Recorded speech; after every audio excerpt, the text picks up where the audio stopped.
ओमराजे नाईक निंबाळकर.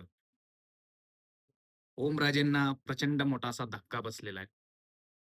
यालाच बोलतात लोकांचा तळतळाट. त्यासाठी आयुष्यात कधीही वागताना व्यवस्थित वागायचं असतं.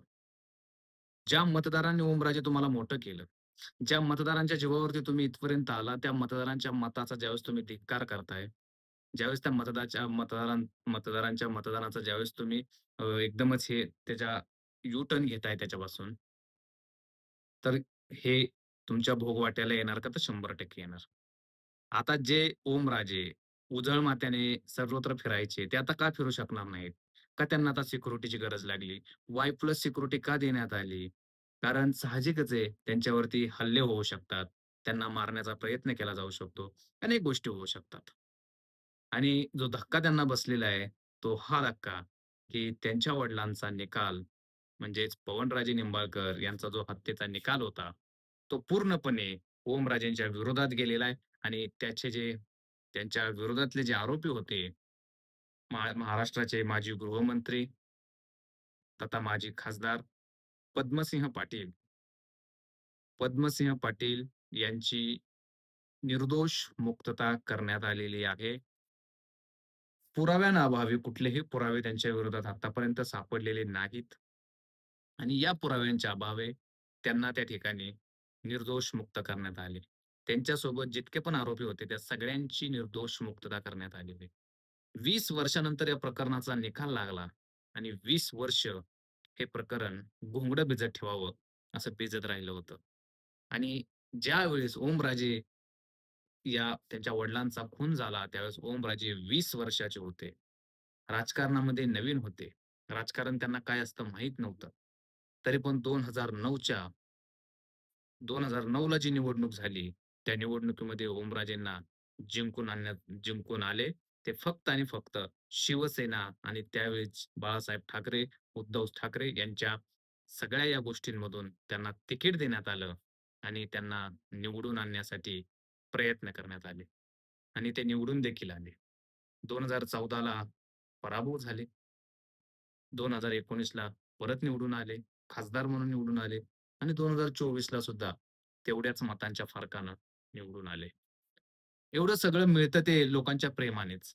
लोकं प्रेम करायला लागली, की आयुष्यात काहीही मिळत जातं आणि लोकं हेट करायला लागले, लोकं त्रास द्यायला लागले, की तुमच्या आयुष्यातनं सगळं जातं.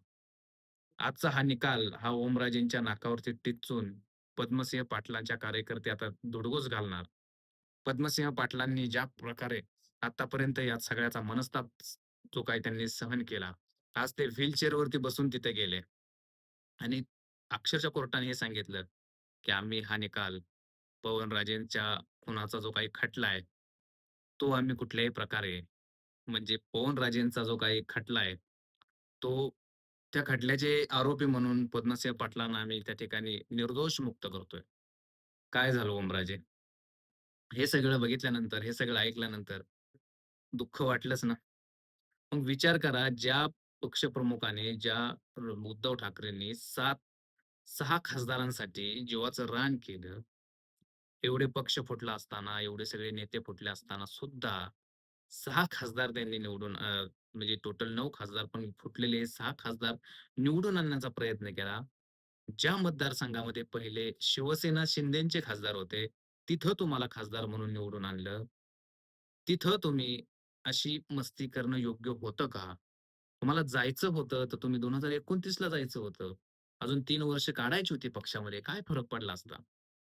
तो पक्षांतर वेगळं राहिलं असतं निवडणुकांच्या काळातलं. आजचं पक्षांतर फक्त तुमच्या गद्दारीचंच लक्षण सांगतंय. आणि एवढं करून ओमराजेंनी ज्या प्रकारे लोकांची नामुष्की ओढून घेतली. आज त्यांना घराबाहेर पडणं मुश्कील झालेलं आहे. आता ज्या कोर्टामध्ये निकाल चाललेला आहे, त्या कोर्टाच्या बाहेर शिवसेनेचे कार्यकर्ते उभे आहेत, जे त्यांच्यावरती हल्ला करण्याचा प्रयत्न करतायत. पोलिसांचा प्रचंड असा बंदोबस्त आहे. हे ओमराजे आलं कुठून हो? तुमच्यासारखा माणूस एकटा कुठेही फिरायचा, कुठून यायचा, कुठेही जायचा. मग आज पोलीस संरक्षण तुम्हाला कशासाठी मिळालं? कारण तुम्ही गद्दार झाला आणि तुमच्या गद्दारीचं हे फळ आहे. पण ओमराजेंना अजून एक चान्स आहे. आता त्यांनी यू-टर्न थोडा का होईना घेतलेला आहे, की मी माझ्या मतदारसंघात जाईल, लोकांना विचारेल. मग हेच तुम्ही 4 दिवसापूर्वी का नाही सांगितलं? 4 दिवसापूर्वी तुम्ही काय सांगत होता, की मला आधी माझा निकाल तो येणं महत्वाचं आहे. आता तो निकाल आल्यानंतर तुम्ही पुढचं काय सांगताय, तर मी माझ्या मतदारसंघात जाईल आणि मतदारसंघात गेल्यानंतर कुठल्या कार्यकर्त्यांना भेटणार आहात तुम्ही? तुमचे बऱ्यापैकी कार्यकर्ते तर तुमच्या विरोधातच आहेत आता.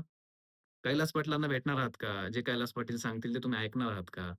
तुमचा अजून एक आमदार आहे उमरग्याचा, त्या उमरग्याच्या आमदाराला जाऊन भेटणार आहे का? तो काय सांगेल ते ऐकणार आहे का? मग कुठल्या निष्ठेच्या गप्पा आणताय आता तुम्ही? आता तुम्ही पक्षांतर करणंच तुमच्यासाठी योग्य राहील. कारण तुम्ही परत उद्धव ठाकरेंकडे गेला तर तुमची अशी इज्जत गेलेली आहे, अशी अब्रू गेलेली आहे. आज जे स्टेटमेंट देताय तुम्ही, की मी कार्यकर्त्यांसोबत विचार करून निर्णय घेईल पुढचा. हेच स्टेटमेंट तुम्ही 4 दिवसापूर्वी का नाही केलं? ज्यावेळेस सगळीकडे तुम्हाला व्हीप जारी करण्यात आला होता. का नाही त्या व्हीपला गेला तुम्ही? कारण तुमच्या मनात पाप होतं आणि या सगळ्याचं फळ म्हणून आज तुमचा निकाल तुमच्यासमोर आ वाचून उभा राहिला. प्रचंड मोठे पुरावे होते, माफीचा साक्षीदार होता, सगळ्या गोष्टी होत्या. पण लोकांचा तळतळाट राजे तुम्हाला सहन नाही झाला. या सगळ्या लोकांनी तुमच्यावरती प्रेम केलं होतं, तुमच्यावरती जीव ओवाळून टाकला होता. पण तरीही ओमराजे तुम्ही फिरला.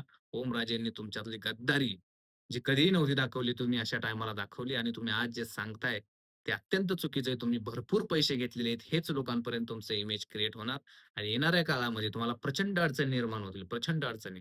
तुमच्या पाठीमागे कुठल्याही प्रकारे राजकीय पाठबळ नाही. राणा जगजितसिंह पाटील म्हणजेच पद्मसिंह पाटलांचं घराणं तुम्हाला वर येऊ देणार नाही. आणि येणाऱ्या काळामध्ये भाजप त्यांना ताकद देईल आणि भाजप पूर्ण ताकद देऊन त्या ठिकाणी त्यांना निवडून आणण्याचा प्रयत्न करेल. तुम्हाला मात्र उद्धव ठाकरे, ना शिवसेना, ना घर का ना घाट अशी परिस्थिती ओमराजेंची तयार होईल आणि मग येणाऱ्या सगळ्या गोष्टींना ओमराजेंना तोंड द्यावं लागेल. आजचा निकाल हेच सांगतो, की ओमराजे तुम्ही गद्दारी केली आणि गद्दारी केल्यामुळं तुम्हाला हा निकाल त्या ठिकाणी असा आला.